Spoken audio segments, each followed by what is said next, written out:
Hey friends, I shall be gone this week in Puerto Rico, assisting with ongoing hurricane recovery. Mr. Davis, Mr. Extremes, and Dr. Creepin have graciously provided their voices in my stead. I shall return to my normal narration schedule Monday, March 12th, but until then, please show some love and support to my talented guests. Thank you, friends, and I'll see you again soon.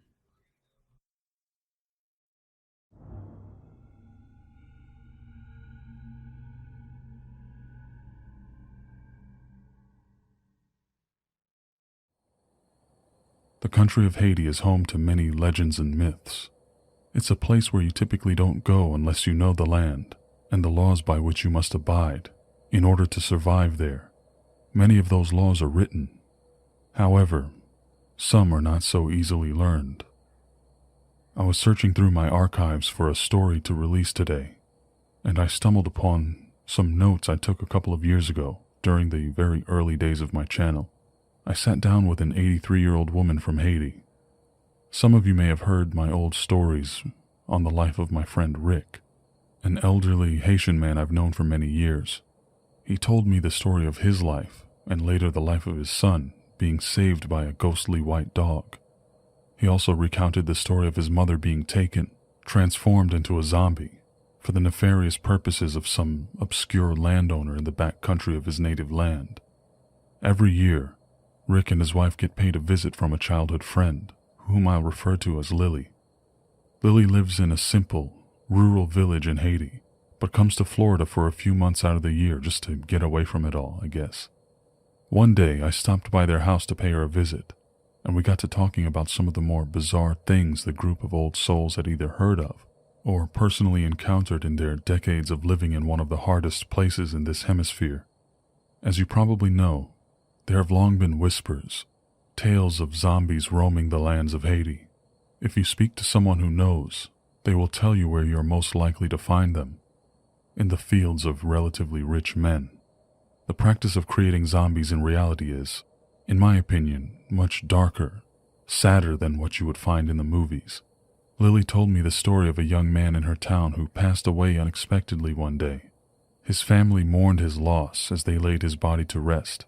2 years later, he was found wandering the streets of his home village, appearing to be searching for something. A blank, dead look had been etched into his now dull and sun-baked face. People asked him, "What are you doing here? Where are you going? You're supposed to be a dead man." The young man groaned, "I had a cow. Where is it? Where am I?" The villagers heard through word of mouth that 2 people from other towns, dead people, were seen meandering the streets as well, seeming to have been drawn there like moths to a flame. It was later discovered that the zombies were all under the employ of a farmer. He had been using them to work his fields, but one day he died, and many of the zombies wandered off, some eventually making their way back to their family homes. It is said that when someone is turned into a zombie, they could hear the wailing and crying of their loved ones as they lie there in their casket, at their own funeral, unable to move. They cannot see or speak. They hear the thunk of every shovelful of soil thrown down into their grave as they get buried, not quite alive, but not truly dead. The longer they stay in that state of in-between, the more their memory and brain functions diminish. That erosion of the mind becomes more permanent as time goes on, if the reviving ritual is not done soon enough. The process often results in a shambling husk not unlike the classic zombie of modern fiction. That's why, ever since I learned about this, I've always considered it as being one of the saddest fates a human being could possibly undergo, being a shell of one's former self. Lily's tales got more haunting and bizarre as the evening went on. She told of a white man who owned a shipping company in a large industrial district in southern Haiti. Trucks full of limes, citronella, and other produce came in and out every day. The man also had a factory where the items were boiled down to make essential oils for shipping to France for the production of perfume. The man's factory was located on a large plot of land which had open fields. The fields were grassy but riddled with empty patches. Upon closer inspection, you could see that the empty parts were actually covered by boards of brittle old wood. There had been reports of people walking through the fields on their way to or from work, who had actually been seen falling through the boards, and into deep holes below. Those people would vanish for good. The man's company truck was a normal sight to see trekking over the hazardous roads during the day, but at night, seeing that vehicle was a very different experience. The man would drive his truck, screaming across the dark roads with no lights on. The black mass of metal careened through the narrow dirt roads at concerning speeds, at all hours of the night. Rumors were that the man would hang out of his window when he saw someone walking along the road at night. He would swing a lasso that was supposedly made of human intestines and ensnare anyone unfortunate enough to find themselves within his reach. The unlucky soul would never be seen again. Even the man's employees, people who worked for him simply because he was the only major employer for miles, were known to occasionally disappear without a trace. The man eventually gained a reputation for being a vampire. The locals believed he was capturing people and feeding on them. Rick chimed in with another story, one which both he and Lily were familiar with. There was a man named Leona in Lily's village who was known for his great strength.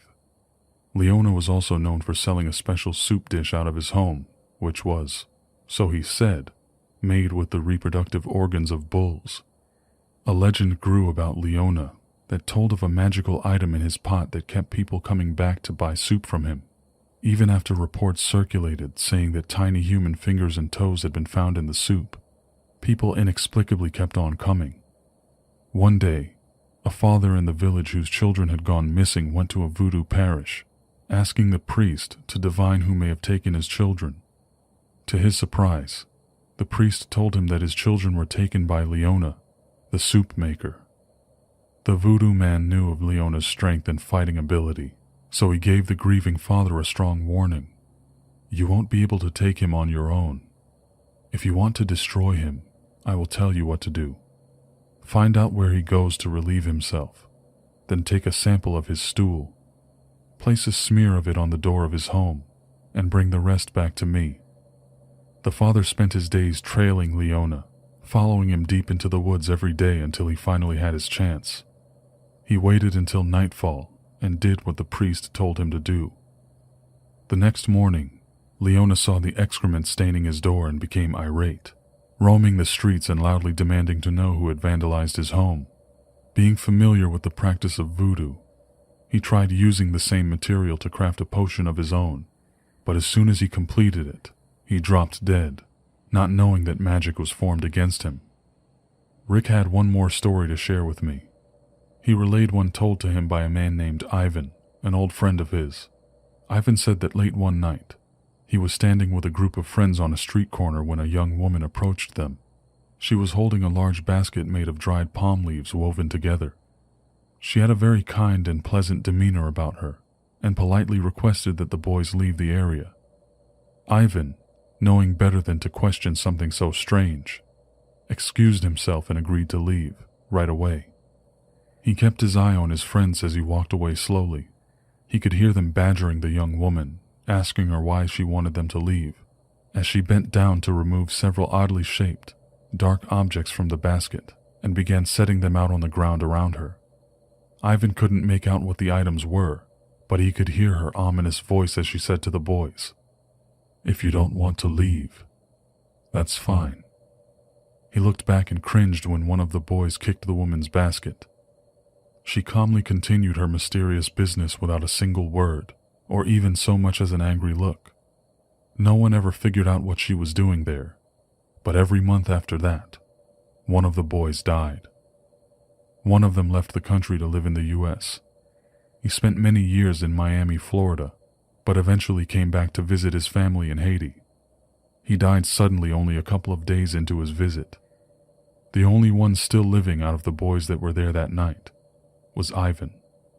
To this day, he credits his survival to the instinct that told him to obey the young lady's request. He had seen strange things before, and had developed a policy of just walking away when something like that would happen. Those were the last of the stories I heard from Rick and Lily, but I know they have 1,000 more. It's as if monsters and magic are as real there as death and taxes.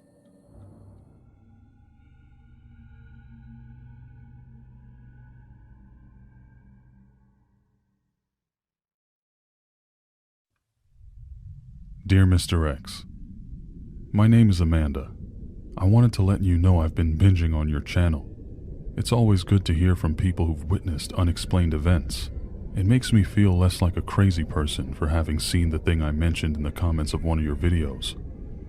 As you requested, here's my story. I grew up in a house that was, and well, still is, haunted, I think. I moved out some years ago, but my mom still lives there. I honestly have no idea how she manages to stay there by herself. Throughout my life, there have been so many bizarre incidents there, from disembodied footsteps and voices, to objects moving around on their own, to constant bouts of sleep paralysis with their own host of horrors, even full-bodied apparitions seen by my cousin and I on 2 separate occasions. The sleep paralysis got so bad I had to start sleeping in my mom's bed and keep a nightlight on while I slept. I was simply too afraid to be in the dark alone. There is definitely something wrong with that house. The thing we briefly spoke about in the comments, though, the thing you asked me to write you about, I really don't know if I could call it an apparition. It was nothing like the quote-unquote ghosts I've seen and heard in the past. In fact, it's like nothing I've ever heard of before.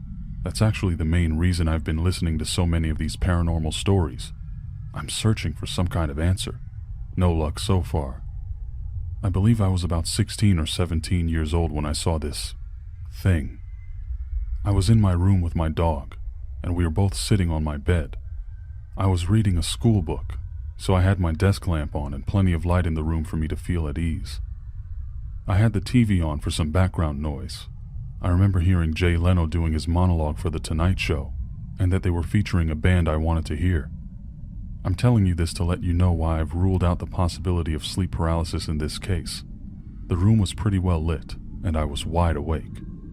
The desk with the lamp was situated right below a window in my room. I don't know if it's worth mentioning, but that window actually used to be a door before my dad remodeled the house. There also used to be concrete steps leading up to that door, which my dad also removed. Years ago, the house was basically divided into 3 separate apartment-style dwellings, with my room as the living room in one of them. The setup was all very strange. I guess they had to make do with the little space they had. As I was reading, my dog slowly stood up on the bed and began growling toward the window. I could see the hairs on the back of her neck standing straight up. I figured she was probably hearing the neighbors outside or something, so I just told her to calm down. I leaned forward to get up, maybe take a peek outside through the blinds to see if anyone was cutting through our yard or something like that. As soon as I made it to my feet, a thick, heavy feeling of dread seemed to drape over my whole body like a blanket. All I could think about was that I no longer wanted to be in that room. At the same time, I was too terrified to even move a single inch. I was still facing the window when I started seeing something appear on the wall. It was like some kind of gelatinous material. As the spots on the wall began to multiply, I could see that whatever it was, it appeared to be one mass, oozing, or maybe even phasing directly through the wall of my house, right through my lamp and table. Within a few seconds, there was a refrigerator-sized blob of amorphous, jelly-like translucent material standing in the middle of my room. No distinguishable features to it. It was mostly clear and transparent. The surface of it seemed to pulsate or vibrate inwardly, if you can imagine that. As it did, I could see the light rippling inside of its, for lack of a better term, body. The weird thing is that it appeared to be solid, 3-dimensional. It wasn't an ethereal or projected image. I feel like if I threw something at it, whatever I threw would sink right in and get stuck inside. I stared at this thing for about 30 seconds before my brain snapped back into action and told my legs to get me the hell out of that room. I ran out screaming. My dog was scared so badly that she urinated on the floor and refused to go back into the room. I was just as bad, maybe worse. I didn't want to be in that house at all. My mom had to go in later and pack a bag for me since I was afraid to go back into my own room. And they sent me to spend a week at my grandmother's house. It was an extremely frightening experience. Years later, after I moved out, my cousin stayed in my room for a couple months following his divorce. He needed time to find a new place, so my mom offered. Before long, he started sleeping with the lights on. I asked him why, and he explained that one night he woke up and saw a large man wearing dark clothes standing at the end of his bed, staring at him. He thought it was a burglar and was freaked out already, but the man turned and walked right through the closed bedroom door. Needless to say, he expedited his house hunting and moved out soon after that. A lot of unsettling things happened in that house, but that blob thing was definitely the worst, for me. I often think about how thankful I am not to be living there anymore. I know you hear a lot of stories from different people, so tell me, have you heard anything like this? I hope I never see it again. Haven't yet. But I'm still quite curious. Thanks again, Amanda.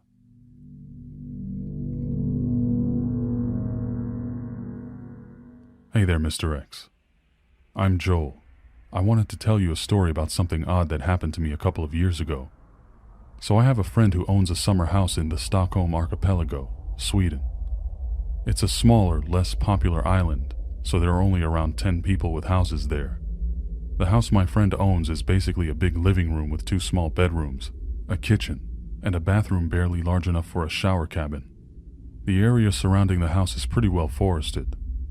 Not very dense, but it's enough to block out most of the ambient light, rendering the area pitch black at night.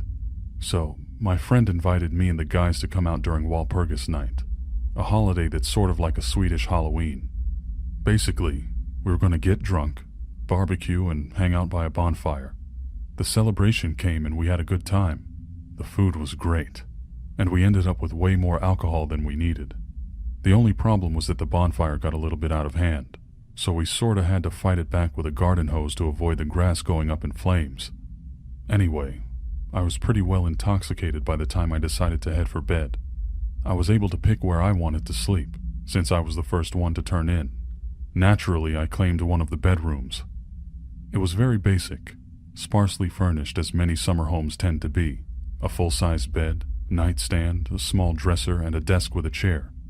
There was a window that looked out into the forest, which was covered by a pull-down shade, as the morning sun shines very bright in Sweden from that direction. I pulled the shade down and laid in bed. I have this habit of listening to YouTube stories as I drift off to sleep. I hardly ever start with horror, but I almost always end up there. As I laid there in bed, one of the stories came to an end, fading into silence, leaving only the sound of rain against the bedroom window. I always love it when I could hear the rain as I fall asleep. That soothing sound makes the transition so much more wonderful, magical even, especially when you're already buzzed. Needless to say, it didn't take long before I was rolled over and out like a light. I woke up early that morning. I believe it was around 5 a.m. I crawled out of bed to search for both a toilet and something to drink, whichever came first. I knew the best I could probably hope for was some leftover flat Coke or Fanta from the night before. As I wandered through the living room, I looked out the window and could see the glow of the sun beginning to arch across the sky. The yard outside was blanketed in mist, a common sight in the archipelago. Something about the scene made me smile. I could feel it in the air that it was going to be a fine morning. I went to the bathroom and relieved myself before grabbing a glass and filling it with whatever non-alcoholic fluid I could find. As I got back to my room, placing the glass down on the table, I froze. The hair on the back of my neck stood up as I realized something about the environment was wrong. When I looked out the window a moment ago, the sky was clear, but I noticed I could still somehow hear the rain on the bedroom window. My mind searched for ways to write it off and dismiss it. I figured it was some kind of prank by the other guys in the house, or that someone left a garden hose on outside.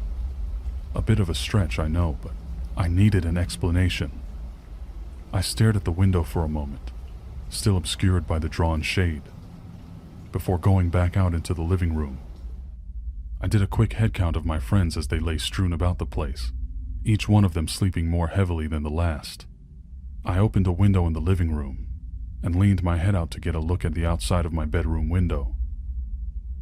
What I saw, it made me sick to my stomach. There was a cloud of what seemed to be extremely condensed mist hovering near my window. It was gray and swirled about in a somewhat unnatural way. As I looked closer, almost in shock, I could see things moving inside the mist, like something oscillating. I realized that whatever it was making the sound of what I thought was rain on my window. Still being a bit drunk, I decided that the best idea would be to go back inside my room, slide my phone up under the shade, and take a video of whatever was happening. I quietly closed the living room window and made my way back to my room. When I got there, I unlocked my phone and snuck over to the closed shade as stealthily as I could. I opened the camera app on my phone and hit record, before sliding the camera up under the blinds. After about 2 minutes, I pulled the phone back to have a look. The sound of rain still hadn't stopped. I looked at the recording, and my heart began to thump like it was trying to escape my chest. I could see the gray mist outside, but I could also make out several outlines of hands tapping their fingertips against the window, imitating the sound of rain. Again, I have to stress that I was still drunk. That said, unwilling to confront whatever was outside my window, I decided that the best course of action would be to just pull my mattress out of the room and plop it down on the living room floor where my friends were still passed out. Somehow, I was able to fall right back to sleep beside them, despite what I had just witnessed. Later that day, when I finally woke up and everyone was rubbing the sleep out of their eyes, I went back to the room to see if the sound of rain would still be there. I heard nothing. I peered through the shades and saw a perfectly ordinary view of the outside landscape. Nothing whatsoever out of the ordinary. I'm ashamed to admit that I decided not to tell anyone and just deleted the video off my phone, because I didn't want to think about it. After all, we had another night to spend there. Seriously though, do you have any idea what I may have seen? Was I just sleepwalking, or was this all in the mind of a drunk man? Maybe a combination of both. Anyway, thanks for listening, Mr. X. Sincerely, Joel.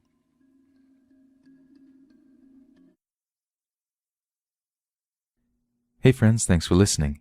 If you got a story, be sure to submit them to my subreddit, r Let's Read Official, and give and receive feedback from the community.